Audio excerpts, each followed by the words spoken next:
Hi, friends. The read aloud I have for you today is Too Many Tamales by Gary Soto and Ed Martinez.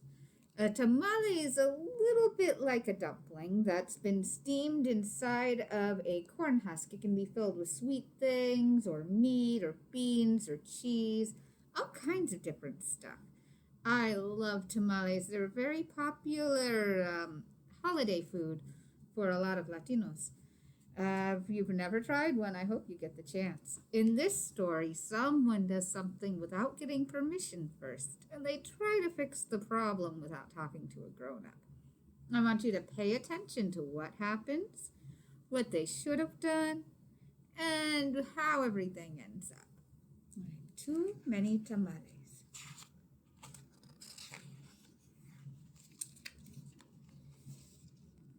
Here we go. Snow drifted through the streets, and now that it was dusk, Christmas trees glittered in the windows. So it must have been around this time of year. Maria moved her nose off the glass and came back to the counter. She was acting grown up now, helping her mother make tamales.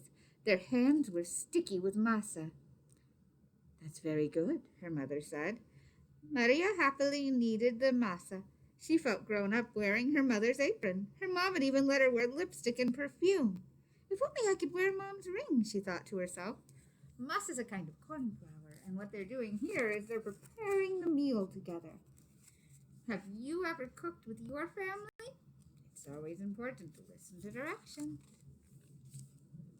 Maria's mother had placed her diamond ring on the kitchen counter. Maria loved that ring. She loved how it sparkled like their Christmas tree lights. Oh, is she looking at it right now? Look at that. Look at those eyes.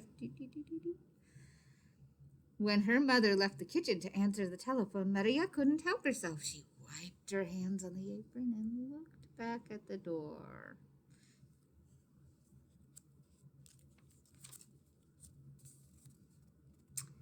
I'll wear the ring for just a minute, she said to herself. The ring sparkled on her thumb.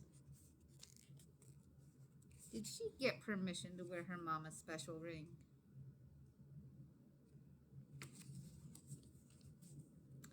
Maria returned to kneading the masa, her hands pumping up and down. On her thumb, the ring disappeared, then reappeared in the sticky glob of dough. Her mother returned and took the bowl from her. Go get your father for this part, she said. Then the three of them began to spread masa onto the corn husks. Maria's father helped by plopping a spoonful of meat in the center and folding the husk. He then placed them in a large pot on the stove. They made 24 tamales as the windows grew white with delicious-smelling curls of steam. Here they are, working hard to steam those tamales. I love the way the house smells when you're cooking tamales. A few hours later, the family came over with armfuls of bright presents. Her grandparents, her uncle and aunt, and her cousins Dolores, Teresa, and Danny. Maria kissed everyone hello, then she grabbed Dolores by the arm and took her upstairs to play where the other cousins were tagging along after them. Do you guys ever go and see your families like that to visit and play with cousins?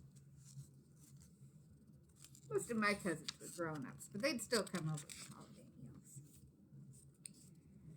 They cut out pictures from the newspaper, pictures of toys they were hoping that were wrapped and sitting underneath the Christmas tree. As Maria was snipping out a picture of a pearl necklace, a shock spread through her body. What do you think she's thinking about? The ring! She screamed. Everyone stared at her. What ring? Dolores asked. Without answering, Maria ran to the kitchen. What ring do you think she's thinking about? Is it something from back here? See what happens. The steaming tamales lay piled on a platter. The ring is inside one of the tamales, she thought. It must have come off when I was kneading the masa. Dolores, Teresa, and Danny skidded into the kitchen behind her. Help me! Maria cried. They looked at each other. Danny piped up first. What do you want us to do? Eat them, she said. If you bite something hard, tell me. So how do they want to try to find the ring? Do you think that's a good idea? How would you have looked for the ring?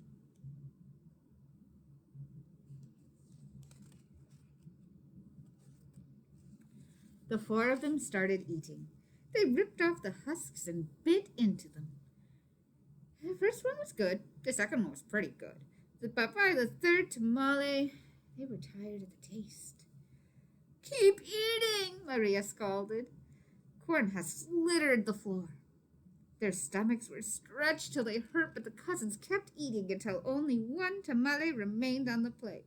Oh, so many tamales in the tummies. They had 24 and they each ate one. That's like about 6 each. That's a lot of tamales to put in a belly. This must be it, she said. The ring must be in that one. We'll each take a bite. You first, Danny. Danny was the youngest, so he didn't argue. He took a bite. Nothing. Dolores took a bite. Nothing. Teresa took a big bite. Still nothing. It was Maria's turn. She took a deep breath and slowly, gently bit into the last mouthful of tamale. What do you think's going to happen? Let's find out. Nothing! Didn't any of you bite something hard? Maria asked. Danny frowned. I think I swallowed something hard, he said. Swallowed it? Maria cried, her eyes big with worry. She looked inside his mouth. Teresa said, I didn't bite into anything hard, but I think I'm sick. She held her stomach with both hands. Maria didn't dare look into Teresa's mouth. She wanted to throw herself on the floor and cry. The ring was now in her cousin's throat, or worse, his belly. How in the world could she tell her mother? But I have to, she thought. Why do you think she feels like she needs to tell her mama? I think it's good that she wants to be brave and tell her mama she made a mistake, even if it was doing the wrong thing. It's important to tell on yourself for that kind of thing, especially when someone might not be safe. How do you think she feels about going to tell mama? Look at her face.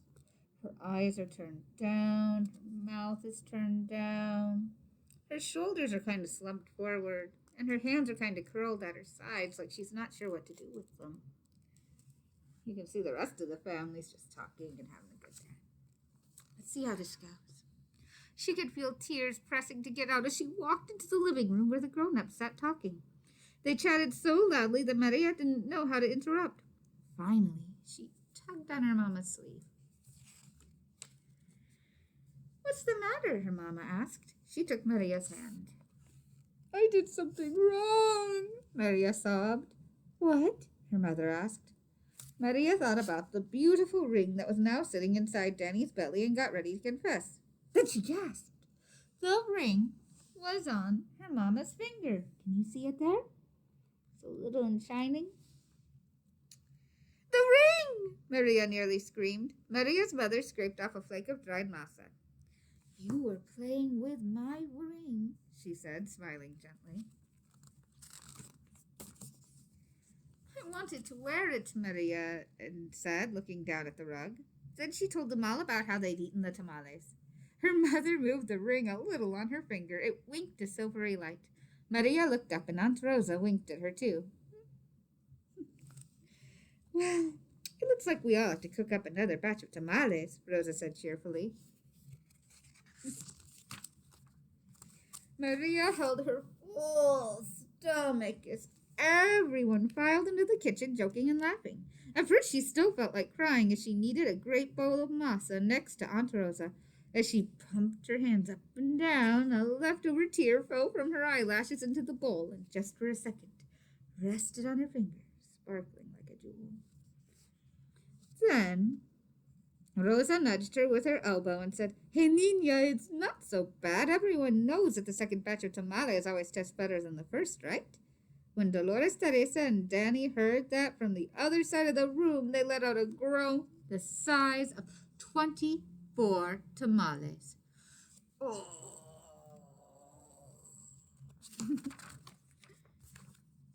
Maria couldn't help but herself. She laughed, and pretty soon everyone else was laughing, including her mother. And when Maria put her hands back into the bowl of masa, the leftover tear was gone. So, what do you guys think of the story? Should Maria have asked before she tried on the ring? Well, you can talk about this story with your family. You have a great day. I hope you enjoyed that. I love the pictures in that book.